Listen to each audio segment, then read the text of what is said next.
কৃষক বন্ধু প্রকল্পের ধামাকা আপডেট। আজ থেকেই অ্যাকাউন্টে টাকা ঢোকা শুরু। ২০২৬ খরিফ মরশুমের খুশির খবর। বন্ধুরা, বিস্তারিত আলোচনা যাওয়ার পূর্বে এখনও যারা চ্যানেলটি সাবস্ক্রাইব করেননি, দয়া করে আপনি চ্যানেলটি সাবস্ক্রাইব করে বেল বাটনটি অন করে দিন। নমস্কার বন্ধুরা, রাজ্যের লাখ লাখ কৃষকদের জন্য এই মুহূর্তের সবথেকে বড় এবং ব্রেকিং নিউজ নিয়ে হাজির হয়েছি।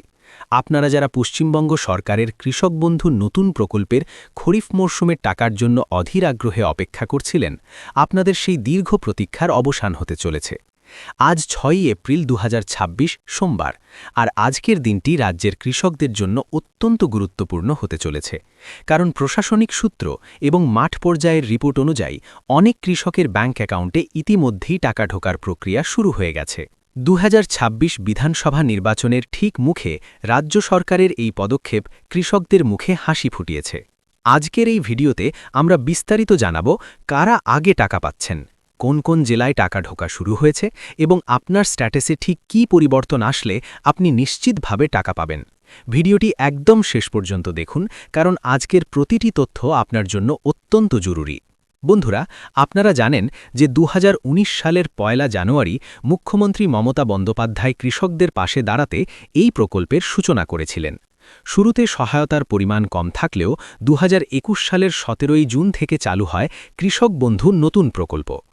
বর্তমান নিয়ম অনুযায়ী যাদের ১ একর বা তার বেশি জমি আছে তারা বছরে মোট ১০,০০০ টাকা পান, ২ কিস্তিতে ৫,০০০ টাকা করে।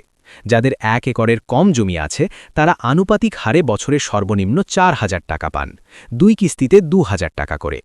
এর পাশাপাশি রয়েছে ২ লক্ষ টাকার জীবন বীমা সুবিধা, যা ১৮ থেকে ৬০ বছর বয়সের কোনো কৃষক মারা গেলে তার পরিবার পেয়ে থাকে।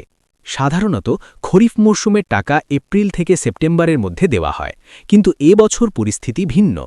চলতি এপ্রিল মাসের ২৩ এবং ২৯ তারিখে রাজ্যে বিধানসভা নির্বাচনের আদর্শ আচারবিধি এবং প্রশাসনিক ব্যস্ততার কথা মাথায় রেখে সরকার অনেক আগেভাগেই টাকা ছাড়ার প্রক্রিয়া সম্পন্ন করেছে।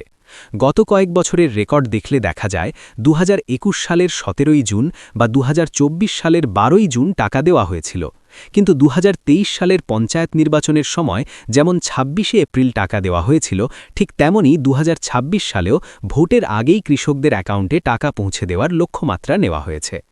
এখন প্রশ্ন হল, কারা সবার আগে টাকা পাবেন? ব্লক অফিস স্তরে অফিসিয়াল কাজ দ্রুত গতিতে চলছে। আপনারা যারা মোবাইলে স্ট্যাটাস চেক করছেন তারা লক্ষ্য করবেন, ১. পুরানো কৃষক বনাম নতুন কৃষক। পুরানো কৃষকদের ক্ষেত্রে অনেক সময় ডিডিএ অ্যাপ্রুভড ধাপটি না এসে সরাসরি অ্যাকাউন্ট ভ্যালিড হয়ে যাচ্ছে, ফলে নতুনদের তুলনায় পুরানো কৃষকরা কিছুটা আগে টাকা পেতে পারেন। ২. ADA uploaded. যাদের ট্রানজ্যাকশন স্ট্যাটাসের ঘর আগে ফাঁকা ছিল সেখানে এখন অনেকেরই এডিএ আপলোডেড দেখাচ্ছে। এটিই হলো টাকা পাওয়ার নিশ্চিত সংকেত। ৩. জমি বৃদ্ধি।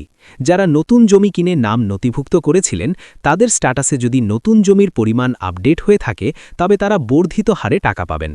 রিপোর্ট অনুযায়ী প্রাথমিক পর্যায়ে যে জেলাগুলোতে টাকা বণ্টনের কাজ দ্রুত এগোচ্ছে সেগুলি হল নদিয়া, মালদা, কোচবিহার, হাওড়া, পূর্ব ও পশ্চিম মেদিনীপুর, বাঁকুড়া, বীরভূম, পুরুলিয়া, উত্তর ও দক্ষিণ দিনাজপুর, উত্তর ও দক্ষিণ ২৪ পরগনা, হুগলি এবং পূর্ব ও পশ্চিম বর্ধমান।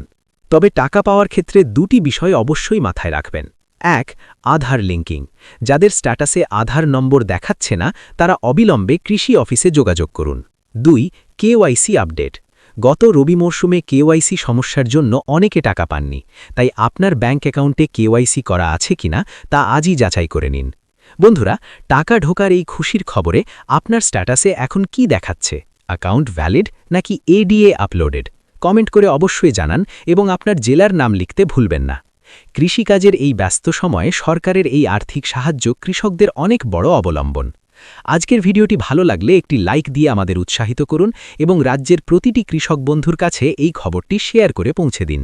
নিয়মিত সরকারি প্রকল্পের আপডেট পেতে আমাদের চ্যানেলটি সাবস্ক্রাইব করে পাশে থাকা বেল আইকনটি প্রেস করে রাখুন। আজকের মতো এখানেই শেষ করছি, দেখা হবে পরের ভিডিওতে। ধন্যবাদ।